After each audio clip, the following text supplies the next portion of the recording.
దేనికి లొంగని పరమేశ్వరుడు, ఏ కానుకలకి లొంగనవాడు కన్నీళ్లు పెట్టుకుంటే లొంగుతాడమ్మా. పరమేశ్వరుడు కళ్యాణ గుణ సంపన్నుడు. భగవంతునికి గుణాలేమిటి అని మీరు ఎవరైనా పండితులను అడిగితే నిర్గుణుడండి, నిరాకారుడండి, ఏ గుణం ఉందని చెప్తూ ఉంటారు. ఆయనకి ఉంటే గింటే ఉండే ఒక్క గుణం కళ్యాణ గుణం, కరుణ, దయ.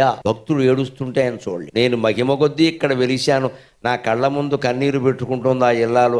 ఆ దుఃఖాన్ని తీర్చకపోతే నేనెందుకు ఇక్కడ? అమ్మవారి దగ్గర ఏడిచానని ఒక శివుడిని ఒక గిల్లు గెలుతుంది, మొత్తం తిరుగులేదు. ఇంకంత ఆడవాళ్ళు ఏడుతున్నారు, పట్టించుకోవే అంటుంది, అంతే, మొత్తం పట్టించుకుంటాడు. మన ఇళ్లలో కూడా మీరు గమనించండి, తండ్రి ఒక్కోసారి మొండిగా బండగా మాట్లాడతాడు. వా అదవా నీ చదువు దండగా, నీకు మళ్ళీ ఇదోటి అంటాడు. అదే తల్లి ఏముంటుంది, మనం ఎలాగో చదువుకోలేదు, ఆడు చదువుకోతే ఇచ్చేయండి. తల్లి ప్రేమ తల్లి ప్రేమ. అందుకని అమ్మవారికి ప్రేమ ఎక్కువ. మనమే ఆవిడ ముందు కన్నీళ్లు పెట్టుకుందనుకో ఆవిడ కరిగిపోతుందాం. తప్పు చేసినా సరే మొహమాటం లేకుండా చెబుతాం, ఏం బాధపడక్క. నిజం ఒప్పుకుంటున్నాం కదా, మనమే కప్పిపుచ్చుకోవట్లేదు, అహంకరించలేదు. తప్పు చేశానమ్మా కానీ ఈ దుఃఖం నేను భరించి అంటే తీరుస్తుంది.